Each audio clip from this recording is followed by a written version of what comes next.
విజయవాడ ఇంద్రకీలాద్రిపై కొలువైన శ్రీ కనకదుర్గమ్మ అమ్మవారిని దర్శించుకునేందుకు దేశ విదేశాల నుంచి లక్షలాది మంది భక్తులు తరలివచ్చి మొక్కులు చెల్లించుకున్నారు. దసరా ఉత్సవాల్లో భక్తుల రద్దీ భారీ స్థాయిలో జగన్మాత దర్శనం కోసం ఇంద్రకీలాద్రికి తరలివస్తుంటారు. భక్తులు రద్దీ అధికంగా ఉన్న సమయాల్లో క్యూ లైన్లో వేచి ఉండకుండా భక్తులను నేరుగా అమ్మవారి దర్శనం చేసుకునేలా ఆధునిక సాంకేతిక పరిజ్ఞానంతో మాస్టర్ ప్లాన్ సిద్ధం చేస్తున్నామని చెబుతున్న ఆలయ పాలక మండలి చైర్మన్ బొర్రా రాధాకృష్ణతో మా ప్రతినిధి Sridhar face to face. Vijayawada Kanakadurgamma దర్శనానికి వచ్చే భక్తుల కోసం మెరుగైన సౌకర్యాలు కల్పించాలనే ఉద్దేశంతో దేవస్థానం మాస్టర్ ప్లాన్ సిద్ధం చేసింది. అది ఎంతవరకు వచ్చింది తెలిపేందుకు చైర్మన్ ఇక్కడ ఉన్నారు. ఆయన అడిగి తెలుసుకుందాం. సార్ చెప్పండి సార్, ఎంతవరకు వచ్చింది ఈ మాస్టర్ ప్లాన్? ఓం శ్రీ కనకదుర్గా నమః. మరి ఈ టెంపుల్ తల్లి దుర్గాభవాని ఇంద్రకీలాద్రి విజయవాడ గుడి మీద మరి ఎన్నో వసతులు పెంచాలని మరి భక్తులు మరి చాలా ఎక్కువ మంది సుమారుగా 50,000 నుంచి 60-70,000 దాకా సుమారుగా రోజు రావడం జరుగుతుంది.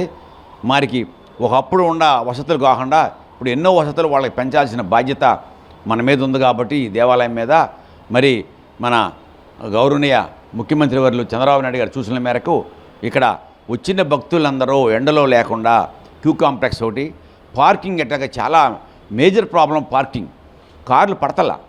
దానికోసం అని చెప్పి కూడా చాలా రకరకాల 2-3 ప్లాన్ చేసాం. మరి అతి త్వరలోనే మేము టెండర్లు పిలిచాం బస్సులకి. వినాయకుడి గుడి పక్కన ప్లేస్లో ఉంచి కార్లు పార్కింగ్ పెట్టించేసి బస్సులో తీసుకొద్దామని, అలాగే ఇంకొంచెం వేరే ప్లాన్ కూడా ఆలోచిస్తున్నాం. మరి అలాగే మాస్టర్ ప్లాన్ అనేది టెంపుల్ పరిసర ప్రాంతాల మొత్తం కూడా ఈ మధ్యకాలంలో ఒక నెంబర్ 1 కంపెనీ గవర్నమెంట్ పంపించిన ఆ యొక్క ఇంజనీర్లంతా వచ్చి ఒక కొండ, మన ఇంద్రకీలాద్రి దుర్గాదేవి కొండ ఎంత బలంగా ఉంది, రాయి ఎంత ఉంది, మట్టి ఎంత ఉంది, వర్షాలు బాగా పడినప్పుడు పడినప్పుడు జారి పడటానికి అవకాశం ఉందా, లేకపోతే ఫెన్సింగ్ ఎలా వేయాలి, కట్టడాలు ఏం కట్టొచ్చు అనే ఉద్దేశం మీదే వాళ్ళు ప్లాన్ చేసుకుని వాళ్ళు మాతో ఈఓ గారితో మాతో చర్చించి వెళ్ళడం జరిగింది.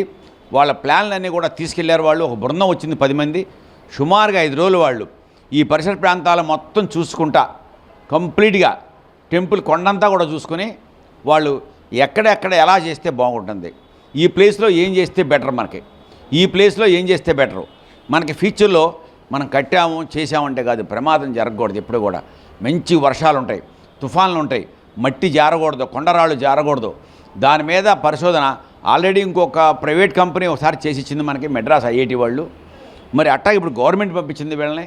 వీళ్ళు కూడా బృందం వచ్చేసారు. వీళ్ళు అతి త్వరలో మనకి ఇలా చేస్తే మీకు బాగుంటుందని మాస్టర్ ప్లాన్ ఇవ్వబోతున్నారు వాళ్ళు అతి త్వరలో. నాకు తెలిసి ఈ మంత్ ఈ 10 రోజులు 1 వీక్ అవ్వగానే తెచ్చి వాళ్ళు ప్లాన్ పెడతారు. ఆ ప్లాన్ తీసుకెళ్ళి మేము మా ఎన్విరాన్మెంట్స్ మినిస్టర్ గారికి, మా కమిషనర్ గారికి మరి వాళ్ళందరి ముందు పెట్టి వాళ్ళ దగ్గర నుంచి మేము దీన్ని ముఖ్యమంత్రి వారి దగ్గర పెట్టి దీన్ని మరి మేము ఈ సంవత్సరంలో మరి మేము దీన్ని స్టార్ట్ చేస్తామని నేను మీ ద్వారా నేను తెలియపరుస్తున్నాను. జై భవాని.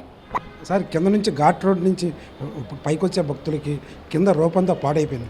ఆ తర్వాత అక్కడి నుంచే దర్శనం చేసుకున్న తర్వాత కింద అన్నదానానికి వచ్చే భక్తులు చాలా టైం పడుతుంది కింద రావడానికి. ఆ 2 ప్లేసుల్లో అభివృద్ధి ఏమైనా చేస్తున్నారా? డెఫినెట్గా ఘాట్ రోడ్ అనేది మనం ఇప్పుడు ఫేసింగ్ కాకుండా ఇంకొక దారి నుంచి కూడా హైదరాబాద్ నుంచి వచ్చే వాళ్ళకి మీకు ఆ ఫస్ట్ టర్నింగ్ ఉంది కదా, ఆ టర్నింగ్ నుంచి కలపాలనే ఉద్దేశంలో ఉన్నాం. ఈ ట్రాఫిక్ జామ్ అవ్వకుండా అటు నుంచి వెహికల్స్ వచ్చేసేది మనకి ఓం దగ్గరికి వెళ్ళిపోతాయి జనరల్గా. ఆ ప్లాన్ కూడా చేస్తుంది. లోకల్ గీసిన ప్లానే అది.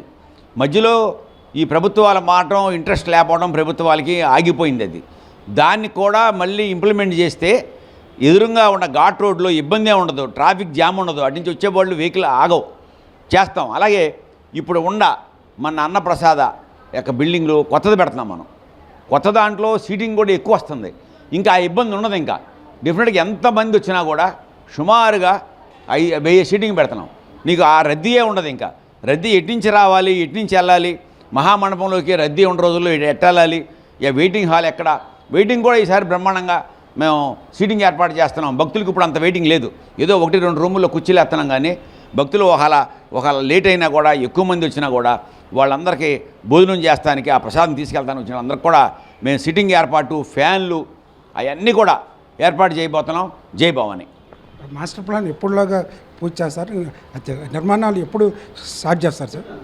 డెఫినెట్గా 10 రోజుల్లో వాళ్ళు మాస్టర్ ప్లాన్ ఇస్తామన్నారు. నిన్న మొన్న కూడా మా ఈఓ గారు మాట్లాడటం జరిగింది. ఇస్తే దాని మీద మరి చాలా అప్రూవల్ రావాలి, గవర్నమెంట్ పర్మిషన్ రావాలి, టెంపుల్ దేవాదాయ కమిషనర్ గారు అక్కడి నుంచి అంతా ఓకే చేసి పంపాలి. గవర్నమెంట్ ఇది పెద్ద ప్రాజెక్ట్ కదా, దాని మీద డెఫినెట్గా ఈ సంవత్సరంలో పక్కాగా దీనికి ఇప్పుడు ఇది ఏప్రిల్ అంటే నేను అంటున్నానే కానీ సంవత్సరం అని చెప్పి డెఫినెట్గా అతి త్వరలో ఈ ప్రారంభోత్సవ చేయబోతున్నాం. వీటిని డెఫినెట్గా అదంతా కూడా పక్కా ప్లాన్డ్గా చేయాలనే ఉద్దేశంతో కొంచెం లేట్ అవుతుంది. జై భవాని. వచ్చే సంవత్సరంలోపు ఇంద్రకీలాద్రి పైన అభివృద్ధి పనులు పూర్తి చేసి భక్తులకు అందుబాటులో తీసుకొస్తామని చైర్మన్ చెప్తున్నారు. కెమెరామెన్ రాజగోపాల్తో Sridhar, city cable news, Vijayawada.